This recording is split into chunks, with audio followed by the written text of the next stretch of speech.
নমস্কার। প্রতিদিনের মতন আজকে আবারও চলে এসেছে একটা রেসিপি নিয়ে। সামনেই 25শে ডিসেম্বর ক্রিসমাস উপলক্ষে আজকে আমি এই কেকের রেসিপিটা আপনাদের সঙ্গে শেয়ার করব।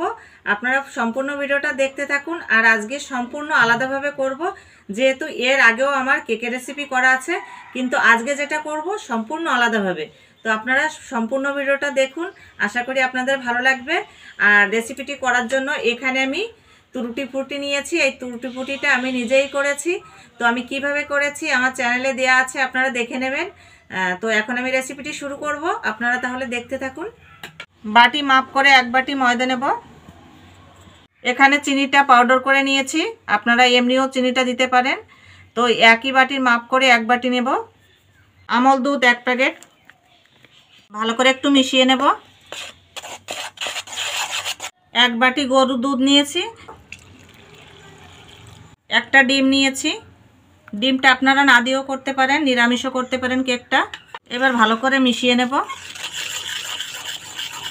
দেখুন ব্যাটারটা হালকা আছে, তার কারণে আমি আর হাফ বাটি ময়দা নিয়ে নিয়েছি।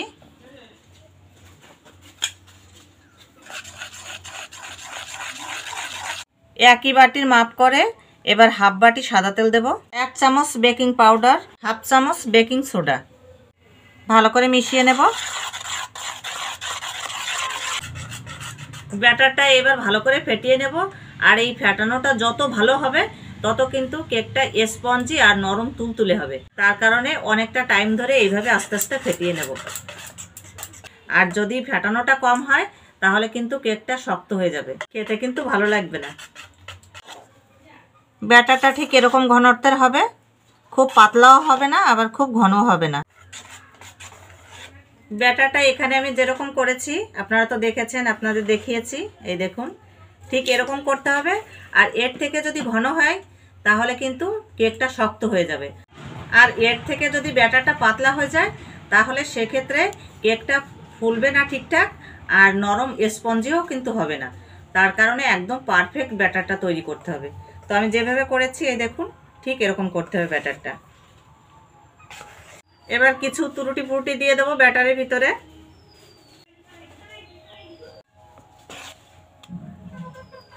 মিশিয়ে নেব। এবার দেখুন ব্যাটারের কালারটাও কতটা চেঞ্জ হয়ে গেছে ফেটাতে ফেটাতে। একটু সাদা তেল লাগিয়ে নেব বাটির চারিদিকে। একটা কাগজ গোল করে কেটে নিয়েছি, কাগজটার উপরে একটু তেল লাগিয়ে নেব। ব্যাটারটা ঢেলে নেব।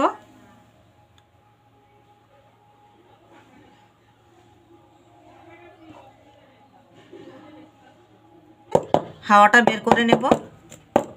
তো বন্ধুরা কেকটা করার জন্য এখানে একটা প্রেসার কুকার নিয়েছি আর মাটি মেখে নিয়েছি, যাতে কালিটা না লাগে, মাজলে পরে ঝট করে উঠে যাবে।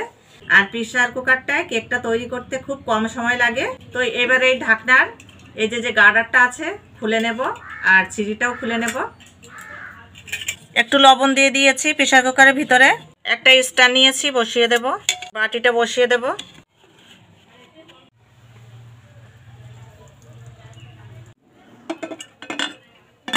ঢাকনাটা দিয়ে এবার মুখটা আটকে দেব। 7 থেকে 8 মিনিট পর আমি ঢাকনাটা খুলছি।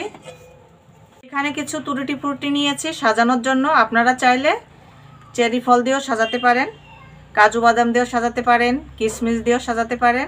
তো আমি এখানে তুরুটি ফুরুটিটা দিয়ে দেব।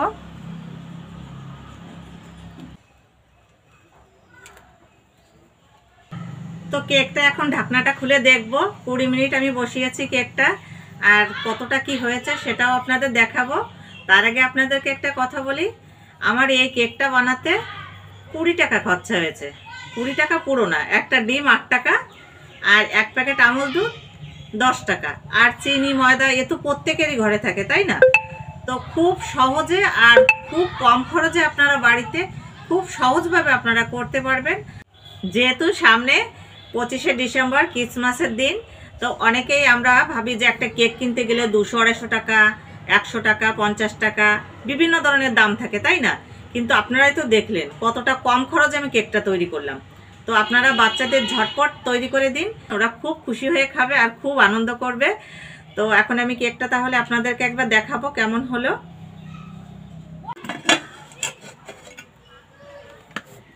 দেখুন বন্ধুরা কত সুন্দর হয়েছে কেকটা ফুলে। এখানে একটা কাঠি নিয়েছি, এবার চেক করে দেখব হলো কি না। এই দেখুন কাঠিতে কোথাও লাগেনি, তার মানে একদম পারফেক্ট হয়েছে কেকটা। এবার নামিয়ে নেব।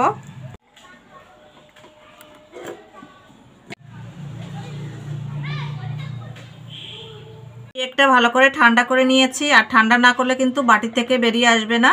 এখানে একটা চাকু নিয়েছি, এবার চারি সাইডে এবার একটু ঘুরিয়ে নেব। একটা থালা নিয়েছি, এবার থালাটা দিয়ে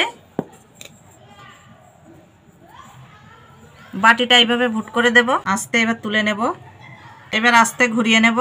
দেখুন কত সুন্দর হয়েছে, কেকের কালারটাও সুন্দর হয়েছে আর কতটা স্পঞ্জি। এখানে একটা চাকু নিয়েছি, এবার একটু কেটে দেখাবো কেমন হলো।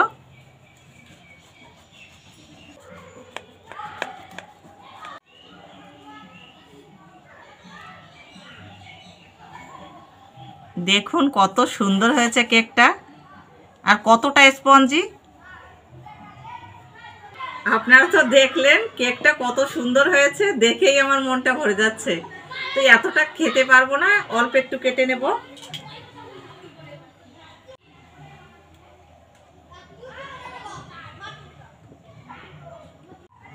মিষ্টিটাও একদম পারফেক্ট হয়েছে, দারুণ অসাধারণ খেতে হয়েছে, একদম দোকানের মতন।